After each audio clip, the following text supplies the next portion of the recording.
Okay, y'all, welcome back to my channel. It is me, Kay, and this is Beyond the Gate Season 2, Episode 127.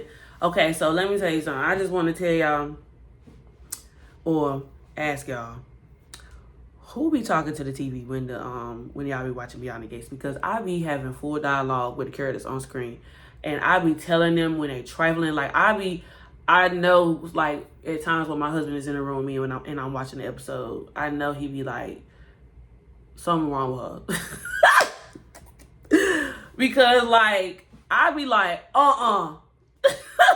when they be on TV. But here we are, as we know, Eva is still recovering. I've been seeing a lot of people say, why Kat outliving her life and Eva, is still recovering. And I think, not 100% sure, but I think that, the recipient of the donation is the one who I think had the more of a major surgery, because, they're getting their organ taken out and then it's getting replaced versus, Kat said that her surgery was laparoscopic, which means there was only a tiny incision, and then, they, stitched her back up. She would be sore and she would feel it, not to say. And she's supposed to be taking it easy, which I feel like she is, but I feel like it's more easier for her to return back to a more sense of normalcy than Eva, which is why we still see Eva,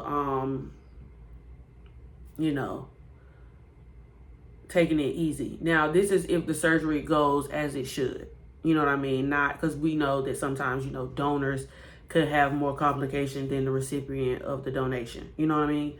But yeah, so I think that's what it is. Anyway, nonetheless, the situation at hand. Eva is still on the mend. And we see Ted visit her one morning for breakfast. He brings her something to eat. He gives her a little setup or whatever. They're spending time together. There's a knock. Mind you, Ted is on the phone with Shanice. He's talking to Shanice. Shanice is checking in on Ted, who's checking in on Eva to make sure that Eva is okay. Ted tells her, Eva's doing great. We're just over here spending time together. Then I'll be headed into work. And then there's a knock on the door. And when Ted answers the door, it's Leslie. And the transaction is heard because Shanice is still on the phone. So Ted tells Shanice, I gotta go, right?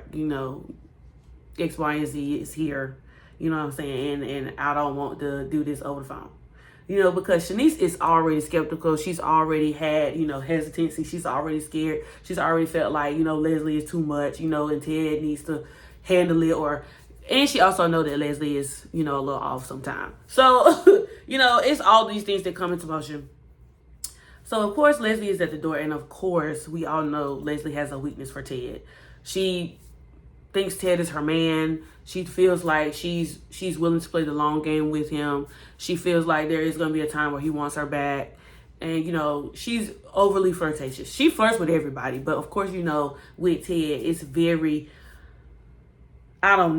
very seductive. Very seductive. And so, at this one point, Eva was like, well, Mom. And, Eva, now that this situation has happened, Eva is starting to put her foot down with Leslie a lot. I mean, I felt like it was starting to develop before, but now that this has happened, Eva says she don't got time. She don't got time. She don't have the energy or the effort. She don't have the bandwidth to do it. And she said, Mom, I told you. She said, Ma, I told you that you didn't have to come over here. I told you that I will be spending time with Dad, and that after he leaves, Isaiah will be here once he gets off of work. So then Leslie was like, well, I'm just going to stay here with you just for a little while. I just want to catch up. You're my flesh and blood, all that, the Leslieisms, if you will. And so, Ted, of course, is trying to leave now because Leslie is here. So Ted was just like, don't worry, I'm going to leave. And so then, Leslie was like, well, Ted, you don't have to go. We can spend much needed family time. Because Leslie is just, now that all is out and has been out for a while, she tries to hold on to Ted by this whole family thing. It's not going to work on Ted no more. Ted is leaving. So then Leslie says something in regards to, I think, Shanice. And so Ted was just like, and this ain't the first time Ted has, but I was just like, Ted, every time this happens, you need to do that. And maybe she will stop. She might not, because Leslie is just, delusional. But, it's only but so many times that, a person can be delusional before their behavior changes. You know what I mean? Like, something has to give. Something got to give. You know what I mean? And so Ted tells her off. Mind you, Eva was like, I'm going to bed. So Eva has left the room. Ted's supposed to be leaving. Leslie says she's going to watch TV or whatever and just, let Eva sleep. Eva comes back out the room because she hears Ted going off on Leslie. And so basically, Ted said something along the lines of Jessica Rabbit or something, Anyway. And Eva's like, Mom, what the heck? And Ted storms out. Eva then tells her mom off. And I was just like, Eva. Now, let me just set this straight. I don't think children should fuss their parents out. I don't think children should be disrespectful to their parents. But what I'm saying is, there has to be accountability when your parent is trifling. Hold your parent accountable. Eva was like, Mama, this is enough. I told you ain't have to be here. You don't have to do that. You keep saying these inappropriate comments to Dad. It's been a while that I haven't had him. Now I'm finally developing a relationship with him. And I'm getting to a place where I'm happy. She's feeling well-rounded. She's feeling fulfilled. And now you trying to drive a wedge in that. Get out. And I was like, yes. Eva, we've been waiting for this. Girl, you should have been in this. This right here is all that Kat wanted from the beginning. And she would have never had no problem with you. You just needed, because we all know that what was going on was trifling.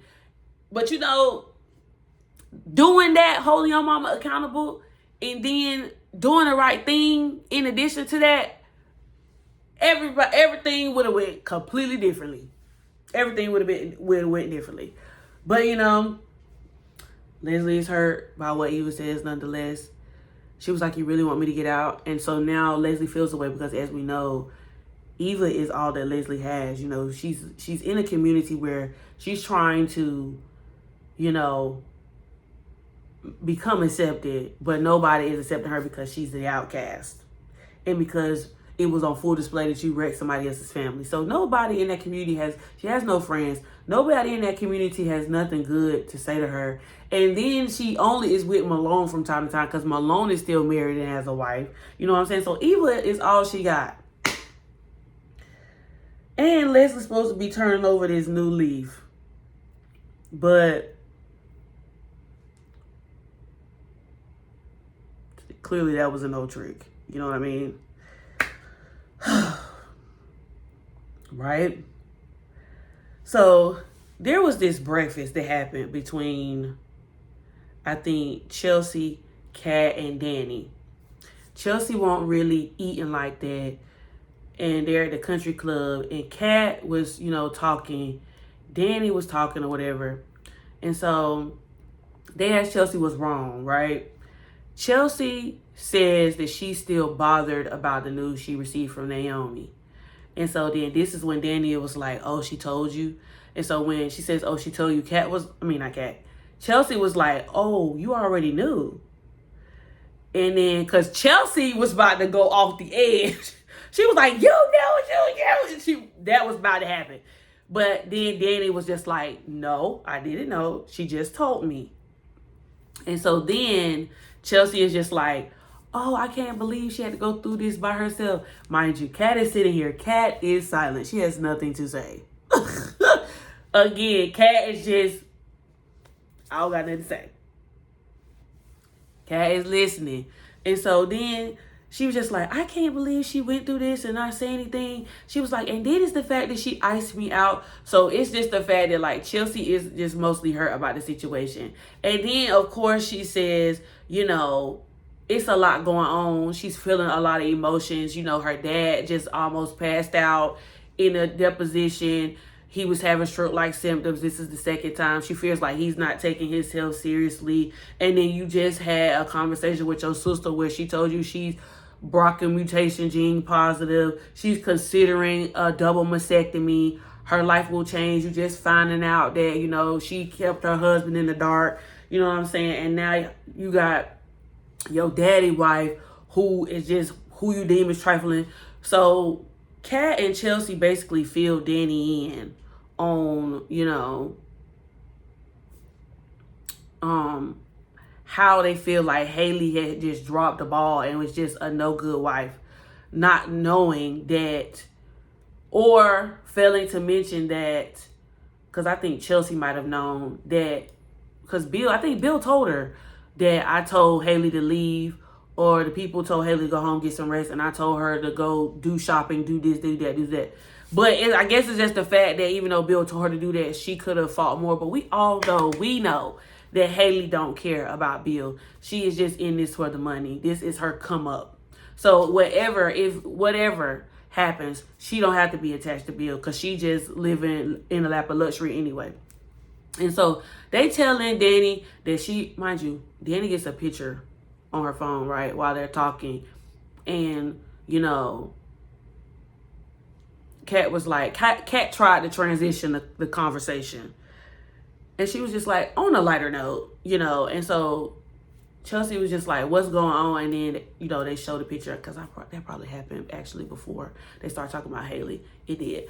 But anyway, I'm going to go back to that. The picture that was received was a picture of Anita and Articulates, and how, you know, Danny said she's not harping on, you know, what's going on. She's choosing to live life in the positive, and, you know, looking at Anita be able to go through something like this, move forward and live her life and still take advantage of the life that she still has left. You know, that's what she wants to do. Now we go to the conversation about Haley and how they think Haley is raggedy, right? So at this point, Danny is infuriated because Danny tells a story about how something with Bill sciatica happens and how she drove 2 hours to some pharmacy, or she walked 2 hours or whatever to some pharmacy to get him some ice so that she could ice his sciatica because he was in pain, and how she was willing to go through the lengths to make sure her husband was good, make sure he was straight, and that, you know, it wasn't a lot going on. And so they were just saying, like, it's a stark difference between the first Mrs. Hamilton and the second Mrs. Hamilton. You know, she was out here getting a drink, happy hour, you know, getting a massage or whatever like that. And so they was mad. And so, you know, the breakfast ends. Chelsea said she has to go and pick up Madison from work because the Madison car getting service. And Kat says she has to go, which we know later Kat goes to the law firm because she's supposed to be going to visit Tomas. And so on Danny's way out of the country club, she bumps into Haley. And then they clashed because, you know, Danny just wanted to, I don't know, Danny felt some type of way. And there was a lot of snarkiness going back. Haley trying to throw her youth in Danny's face. And then, you know, Danny saying whatever, all that youth, whatever goes out the window when everything he does, he's comparing it to me because I'm the bar. And he has had such a life with me that he's trying to create the same life with you. Why do you think y'all doing the same escapades we did? Why you think he put you in the same community that I live in? Why you think you at this country club with my family and all us growing up through this country club? And then, is it me? Or did Danny say that would be the last time that your husband ever touches me? Not the same words, but I'm paraphrasing. And I was just like, Danny, did you just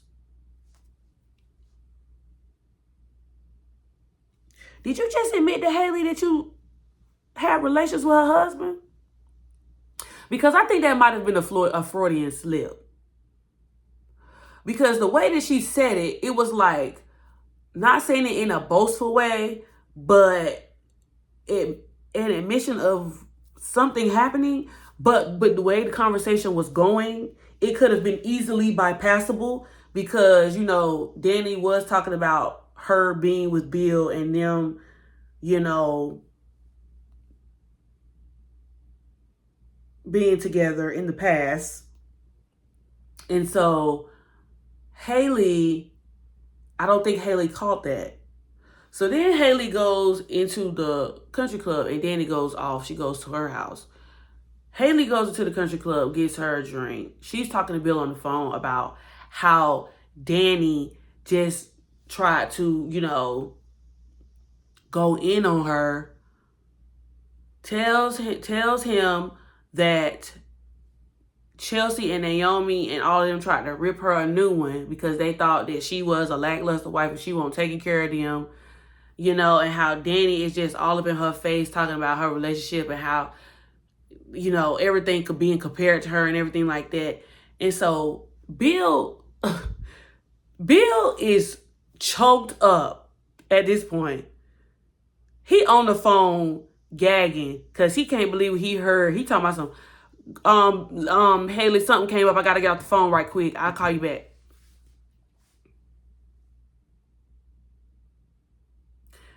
Oh my God, Bill, you did everything but gave it away, gang. I mean, my goodness, you didn't play that good. You didn't play that smoothly at all.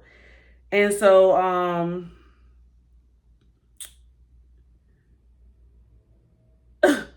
we see Haley walk into the country club. So mind you, this is after Ted and Eva just fussed her out. And so Leslie again extends an olive branch to Haley because she feels like her and Haley are in the same boat. And mind you, everybody thinks that they have clocked Haley, but Leslie is truly the only one who is really fully clocked Haley's tea and knows exactly what is going on from the outside, because she, in a way, feels like she relates to Haley. And so she was just like, you know, all this is going on, you know, we could be friends, you know, you scratch my back, I scratch yours type vibe. And so Haley, because of the association that Leslie got, and of course, not because Haley cares about the association she has in the community, but she says to, no, I'm good, or whatever like that. You don't ever have to come and worry about me. I don't know what gave you this good idea to come around me, because no. So Leslie gets up very snarkingly and says, well, just be mindful. Ask around about what I have done to people who have gotten on my bad side. She was like, watch yourself. And so Haley snatches her when she's walking by and was like, don't ever in your life talk to me in that way again, because then you will have to find out the real me. And you know what? I was here for it. Get her, Haley. Because you know what I'm saying? Because Leslie thinks that she could just do and say and go as she pleases, say whatever she wants to people. And she don't really know Haley for real. She thinks she know Haley. But Haley was willing to, you know, I mean, she clocked Haley T about, you know what I'm saying, about the whole Bill thing. But in terms of like how Haley really is as a person and how like evil, nasty, and dark she is, that part came out.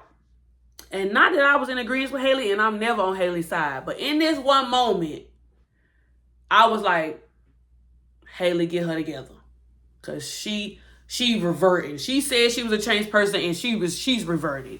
She is totally reverting. What else, child? I said Danny left and went to the house. Okay, so next we see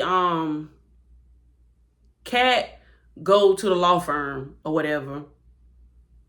Right? So Kat goes to see Tomas, but Tomas isn't there. She said, Bill tells her that Tomas, I think, went to Uptown with a client or something like that.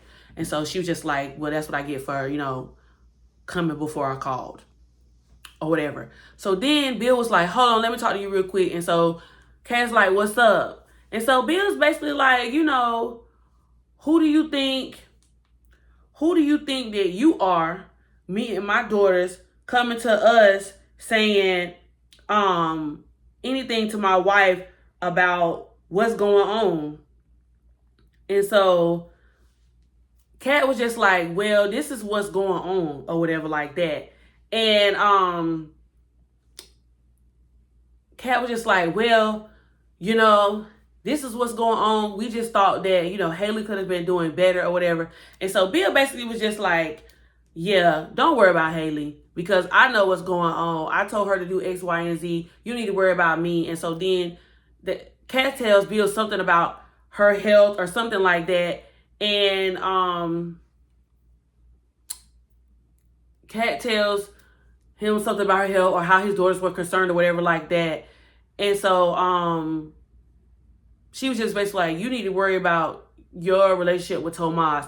And so then he says, you Duprees do X, Y, Z, X, Y, Z, X, Y, Z. And I was just like, Bill, who do you think you are? Who do you think you are talking to her about how her family is when you so desperately want to be in a family and you missing being in a family and you got all this, well, she don't know this, but I know it. You got all this going on with Danny, trying to get Danny back in your life and trying to have all these situations going on, thinking you can be with Danny behind y'all spouse's back and everything going on. But now you talking about you Duprees? Bill, please. Bill, please.